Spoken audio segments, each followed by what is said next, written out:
Amigos y amigas de Naturismo al Día, qué gusto estar con todos ustedes. El podcast de hoy versa sobre milagros en el quirófano, una situación que hemos podido constatar, ver en múltiples oportunidades, que ha sido llevada a la literatura, al cine, de revisiones inexplicables, de personas que prácticamente estaban desahuciadas y de una u otra forma lograron revertir todos los pronósticos médicos y científicos. Y obviamente que el quirófano es el escenario, ¿verdad? Allá en el corazón del quirófano, donde la precisión quirúrgica y la tecnología pues dominan, ocurren a veces eventos que parecen burlar las leyes de la naturaleza. Son pues casos donde pacientes sobreviven a lo imposible, donde la cirugía parece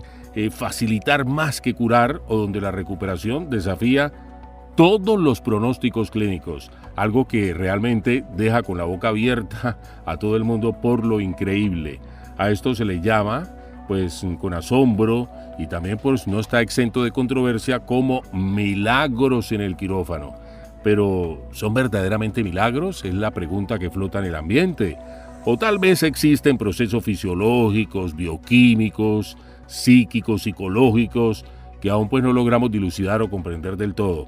Pues este fenómeno puede abordarse desde múltiples ópticas, ¿no? Desde la médica, la espiritual, la psicológica y cada vez más desde la neurociencia y por supuesto de la psicobiología, algo que hemos hablado muchísimo aquí. Más adelantico estaremos detallando el papel de algo que es fundamental en el comportamiento y en la psique de nosotros, todo lo que está relacionado con la neuroquímica, con los neurotransmisores. En situaciones extremas, por ejemplo, como una operación de alto riesgo, nuestro cerebro pues activa mecanismos de supervivencia que implican una intensa liberación de neurotransmisores, dopamina, serotonina, endorfinas, oxitocina, un verdadero cóctel. Ni que hablar, por supuesto, de otro tipo de neurotransmisores que de pronto tienen un rótulo negativo, pero que cumplen un papel fundamental, ya te lo he explicado en ocasiones anteriores, con respecto a la preservación de la especie, lo que es el cortisol, la adrenalina, la noradrenalina, que son neurotransmisores, que son hormonas que están ligadísimas al estrés, y ese estrés en la supervivencia es súper necesario porque en determinados momentos de peligro inminente o real, pues ya que está ahí, permite pues entre otras cosas la huida o la confrontación cuando ya no hay nada que hacer. Entonces esos neurotransmisores también cumplen un papel fundamental, básico, en la preservación de la especie, de todas las especies prácticamente. Entonces, estas sustancias no solo regulan el dolor, sino que pues también generan sensaciones de euforia, calma, lucidez, a veces asociadas con experiencias místicas. Durante un estado de hipoxia cerebral, por ejemplo, o cercanía a la muerte, pues hay estudios que han mostrado un pico súbito de actividad cortical antes del colapso final, antes de que la persona pase a la otra dimensión, de que la persona prácticamente fallezca. Lo que podría explicar, pues supuestamente, y se necesitan estudios mucho más intensos, visiones, memorias vívidas o los famosos encuentros con seres de luz. Hay personas que están en la cuasimuerte, que logran revertir el proceso de muerte que ya era prácticamente inevitable y describen que en unos segundos todas las escenas de su vida pasaron delante de ella, pues desde que era niño hasta el último instante prácticamente. Entonces todo transcurrió de una forma que pudo presenciar la persona lo que había sido como una sinopsis o un recuento de su vida, y también que tuvo encuentros con seres de luz, ya sea familiares fallecidos o guías espirituales que le hablaron, pues vieron el túnel, todo eso que describen, y cada vez son casos más documentados y numerosos de pacientes que han estado al borde de morir y que regresan, porque incluso puede ser que esas entidades que logran ver en esos instantes ya prácticamente de abandonar físicamente el planeta, les dicen: no, usted todavía, su misión no ha sido cumplida, debes regresar o te vamos a dar otra oportunidad, o simplemente la persona pues regresa nuevamente a ocupar ese cuerpo material y se salva de morir o pasar a esa otra dimensión, los famosos encuentros con este tipo de entidades. Y como te decía, pues cada vez son más numerosos, y en los archivos, en las estadísticas, en el registro de los hospitales a nivel mundial, son más numerosos y frecuentes estos casos. Así que estos procesos neuroquímicos pues han sido observados incluso en cerebros que estaban perdiendo conciencia, lo que sugiere que el momento de transición entre la vida y la muerte pues es más dinámico y más intenso de lo que se pensaba. Es decir, a veces el paciente no narra, no escribe nada porque está en la inconsciencia absoluta, pero tú sabes que los aparatos para medición, sobre todo de lo que tiene que ver con los signos vitales, pueden hacer un registro, o hay aparatos que están ya más especializados en la función cerebral, entonces registran que hay una gran actividad a nivel neuronal o de bioquímica. Entonces pues intuyen, en una primera instancia intuía mejor los médicos, los profesionales que había de la salud, que había una gran actividad, pero ahora estos aparatos cada vez de más alta definición pues logran medir que hay unas cantidades importantes de estos neurotransmisores que están liberados de una forma súbita. Entonces, pues muy importante esto tenerlo siempre en cuenta, pero hay también otro factor importantísimo para destacar, y es un fenómeno sorprendente que hasta ahora ha sido poco explorado en la medicina convencional, y es el que se refiere a la autohipnosis o autosugestión y su uso pues en contextos clínicos. Pues hay que destacar también que no todos los pacientes están de pronto empapados en la capacidad de desarrollar o aplicar estas técnicas de autosugestión, de autohipnosis. Algunos que sí lo están, que están entrenados en estas técnicas de autosugestión, logran controlar pues de una forma muy efectiva, pero sobre todo y muy importante tenerlo en cuenta, ¿no? Estando conscientes, pues logran controlar el dolor, modular la presión arterial, reducir hemorragias durante cirugía menores. La autohipnosis, pues que es una forma profunda de sugestión autoinducida, puede alterar la actividad del sistema nervioso autónomo, influir en la respuesta del sistema inmunológico. Esto es importantísimo, esa respuesta inmunitaria, sobre todo para lograr una remisión o hasta la cura total de ciertas enfermedades, y reducir, por supuesto, también los niveles de cortisol, la hormona que antes destacaba, muy asociada al estrés. Entonces, toda esa capacidad que un paciente en un momento determinado pueda tener por autohipnosis o autosugestión puede estabilizar la función de su organismo, todo lo que corresponde prácticamente a su fisiología, y puede revertir un proceso inevitable de muerte, y ahí se puede producir entonces algo que nosotros conocemos como milagro, aunque son casos extremadamente raros, la verdad sea dicha, porque es que son muy poquiticos los pacientes que de pronto tienen estas capacidades, han desarrollado estas técnicas, y sobre todo que tengan la conciencia al momento, por ejemplo, de una intervención quirúrgica. Por lo regular a una persona se le aplica anestesia general, depende de la gravedad, pues si está digámoslo así, comprometida la vida misma, pues se induce incluso un coma para que de esta forma no se sienta el dolor, o los médicos, los cirujanos puedan trabajar más fácilmente. Así que pues estos casos, cuando la autohipnosis o la autosugestión pueda influir en el resultado o en la aparición de un evento milagroso, pues deben ser escasísimas, la verdad sea dicha. Entonces, pues muy importante para que no perdamos esa perspectiva. Entonces, en algunos casos documentados, personas en estado de concentración hipnótica pues han soportado intervenciones con anestesia mínima o incluso sin ella, pero pues mostrando una capacidad de regulación mente-cuerpo que roza lo inexplicable para la medicina tradicional y en un entorno quirúrgico. Pero pues esto es muy difícil de lograr. De pronto en la extracción de una pieza dental o una cirugía menor, que no es necesario aplicar anestesia general, la persona puede autorregular su fisiología a través de la autosugestión o la hipnosis. Y también pues destacar otro aspecto que es muy fundamental, que está relacionado con las creencias, ya con lo espiritual, con la fe de las personas y esa perspectiva o esperanza que tenga de lograr una cura o sanación definitiva. Y también muy importante porque esa actitud mental positiva que el paciente tenga con respecto a su curación, esto puede influir muchísimo en que el paciente pueda lograr mejores resultados. No necesariamente en la operación, pues cuando llegue el momento de la cirugía, sino que antecediendo a ese momento, esa perspectiva o esa esperanza que tenga de curación, de sanación, o que se pueda liberar del mal que le está aquejando, esa actitud positiva, esa creencia, esa fe puesta, ya sea en Dios, en la figura de Jesucristo, de algún santo de su devoción, de acuerdo a sus creencias, ¿no? No me estoy refiriendo solamente al cristianismo. También este tipo de remisiones milagrosas se observa muy frecuentemente en los musulmanes, en el Islam, en las creencias que están relacionadas con el Islam, se logran muchísimas muchísimos eventos que pueden catalogarse como milagrosos o curas inexplicables. La persona que deposita toda su fe en Alá, que pues tiene obviamente ese sistema de creencias, y también en el hinduismo se están notando muchísimos eventos también relacionados con cuasi muerte y de curaciones o remisiones consideradas como milagrosas, porque pues obviamente que el panteón hindú es muy numeroso, es muy antiguo, hay muchísima devoción o fe de parte de los creyentes de este sistema religioso, y también ahí se consiguen eventos catalogados como milagros. Entonces, pues los llamados milagros quirúrgicos también pues pueden entenderse como el resultado de la interacción entre sistemas complejos, no necesariamente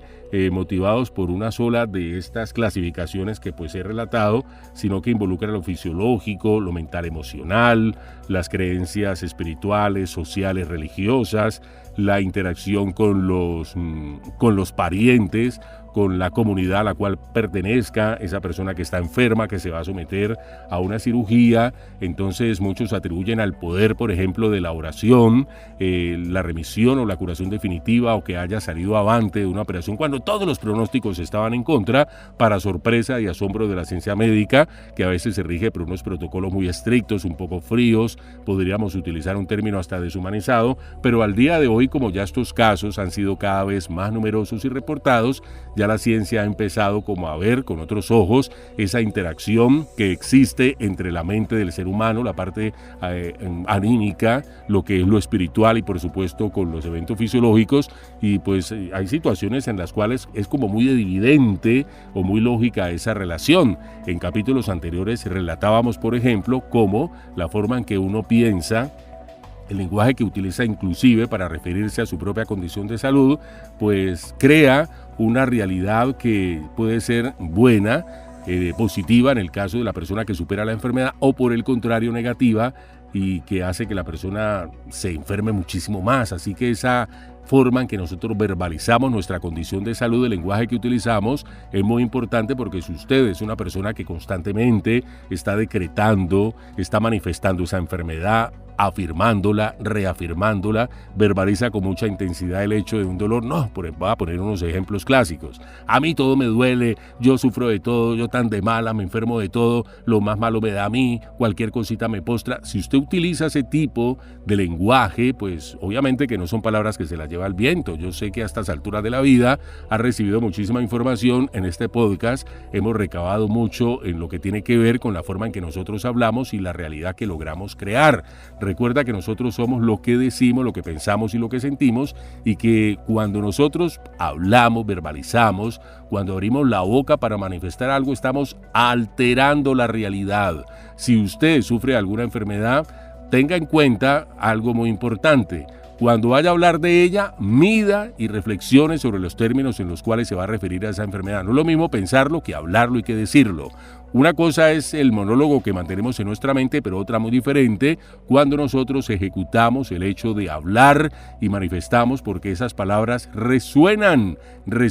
en tu mente inconsciente, ahí se van quedando depositadas, y el inconsciente va procesando toda esa información que tú mismo estás verbalizando, que estás articulando con tu propia boca. Si logras también, por supuesto, y esto es algo que requiere disciplina, constancia y dedicación, modificar ese lenguaje o ese monólogo mental, también vas a obtener unos resultados supremamente distintos. Yo sé que esto suena a frase de cajón, lo has escuchado de pronto como una palabrería pues de todas las escuelas de pensamiento positivo, o de aquellos que incluso rozan con la charlatanería, pero tiene mucho de verdad. Si tú te refieres negativamente a una situación en tu vida, o piensas negativamente con respecto a un hecho o acontecimiento, o a una realidad que te esté afectando, pues esto va a crecer aún más, porque ese lenguaje motiva la creación de pensamientos y por supuesto la creación de emociones, y es en la emoción donde nosotros podemos constatar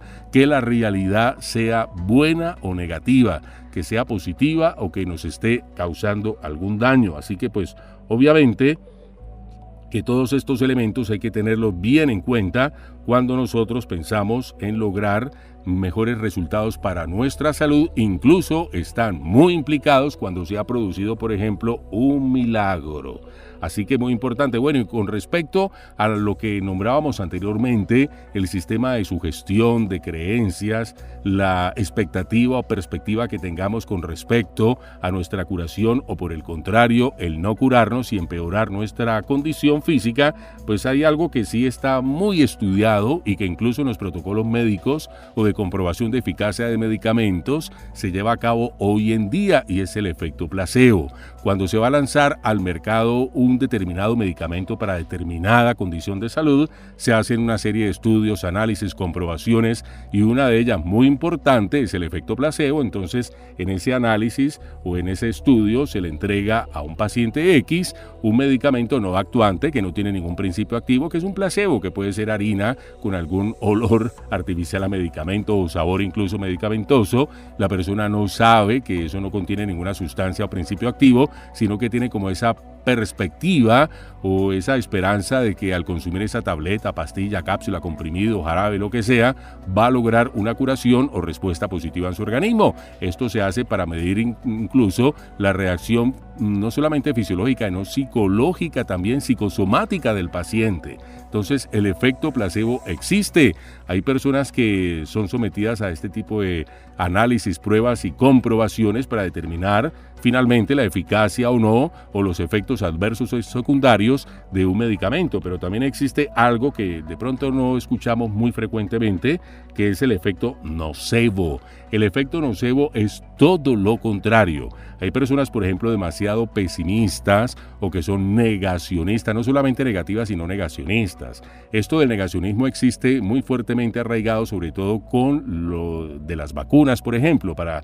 poner solamente un caso, pero también hay quienes no creen a ciencia cierta, han interiorizado esa creencia negativa con respecto a el efecto positivo en su cuerpo de algunos fármacos o medicamentos. Entonces le pueden entregar la mejor medicina del mundo, avalada por estudios, por casos documentadísimos, por comprobaciones de todo tipo, pero se niegan a creer que eso tiene el poder de curarles. Entonces, con esa perspectiva negativa, con esa creencia tan interiorizada y tan arraigada de que eso no va a obrar en su cuerpo ningún efecto, pues ¿usted qué cree que va a pasar? Efectivamente, el medicamento no actúa, no obra ningún efecto benéfico en su organismo, porque la persona que tiene este tipo de creencias, pues prácticamente le ha dado esa orden a su cuerpo, a su sistema inmunológico, incluso de rechazo a ese medicamento, o que no tenga ningún efecto sobre su organismo. Así que es muy importante tener nosotros en cuenta lo que tiene que ver con el factor psicológico, mental, la psique, el sistema de creencias. Siempre, así usted no pertenezca a una religión, no tenga una creencia en un ser supremo, pero si tiene esa perspectiva de que o ese el aferrarse a la vida y querer superar esa enfermedad, si es una creencia muy fuerte el que usted va a superar positivamente esa condición, esa patología que le está aquejando, es muy probable que su organismo responda de forma asertiva y logre una curación, una mejora, o incluso la acción de los medicamentos o los tratamientos sea mucho más eficaz. Y por qué no, incluso en el caso de los milagros. Es que esto da para hablar muchísimas horas acerca de lo que tiene que ver la acción de, por ejemplo, de la oración, la creencia, la fe sobre no solamente el organismo propio, ¿no?, sino el orar por un ser querido, un familiar. Hay personas que depositaron como esa fe, esa convicción, esa creencia. Es decir, en esto es muy importante tener en cuenta lo siguiente: no es solamente, cuando me refiero a creencia, no es solamente el suplicar, pedir un milagro o pedir algo por si se lo da Dios, sino la creencia firme y absoluta de que así va a ser.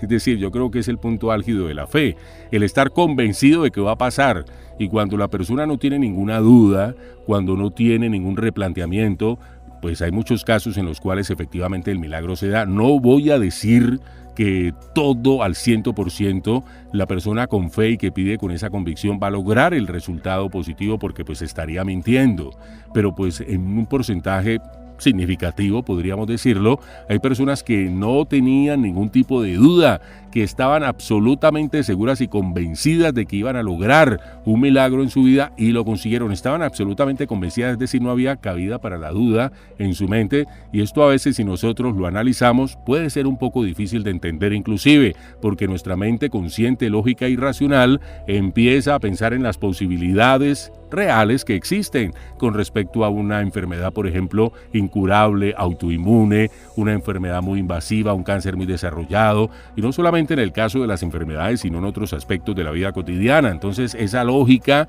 ese razonamiento lógico muy concreto, pues a veces obra en nuestra contra en ese sentido cuando nosotros nos queremos aferrar a algo espiritual o queremos pedir algo que pues es difícil, no imposible, pero sí muy difícil de que se concrete. Entonces, ahí radica la gran diferencia entre tener fe y no tenerla, en que no se presente la duda. A veces es muy difícil porque nuestra propia mente nos induce a creer que no, eso que va a ser cierto, no, eso es muy difícil, no, yo qué voy a estar creyendo eso. Ese tipo de pensamientos pueden salpicar incluso ese monólogo cuando tú estás haciendo la oración o la petición, lo que sea. Entonces podemos ver que por eso se le llama milagros, porque es que es algo inaudito, algo que se sale de toda lógica y que va contra todos los pronósticos. Así que pues es muy importante, queridos amigos, que nosotros en cuanto a los milagros en el quirófano los entendamos pues no como rupturas con la realidad, sino como manifestaciones de su complejidad más profunda, un punto donde la fe, la neuroquímica, la misma psicología y la biología pues como que convergen, ¿verdad?, creando resultados inesperados. Y a medida que la ciencia avanza, pues es muy probable que muchas de estas experiencias reciban pues explicaciones más técnicas, pero quizás nunca pierdan esa aura de misterio, ¿verdad? Tal vez el verdadero milagro no esté en lo sobrenatural, sino en la capacidad del ser humano para poder activar en unos momentos difíciles, en unos momentos límite, fuerzas internas que lo conectan con sus instintos más profundos, o sea, el deseo de vivir. Y esto es muy importante, que la persona realmente quiera superar esa enfermedad, que tenga como esa esperanza de poder vencer esa situación tan difícil. Entonces ahí va a tener un porcentaje mucho más grande de poder salir adelante. Vuelvo y repito y enfatizo, no quiere decir que todo aquel que se aferre con fe lo pueda conseguir, pero hay probabilidades más altas. Estadísticamente existen, es algo que pues vale la pena si tú tienes como una especie de instinto espiritual, de conexión con algo que es intangible, pero que crees allá en tu interior de que te puede ayudar, pues explora esa condición, o ya sea que un familiar esté enfermo, alguien necesite realmente un milagro, no solamente en la salud, sino en todos los aspectos de la vida. Y si tú quieres de pronto al menos experimentar y pues aumentar tu fe o fortalecer esa parte espiritual, pues yo creería que vale la pena que al menos lo intentes. Bueno, queridos amigos, qué gusto haber estado con todos ustedes en estos minutos de Naturismo al Día. Será en una próxima oportunidad.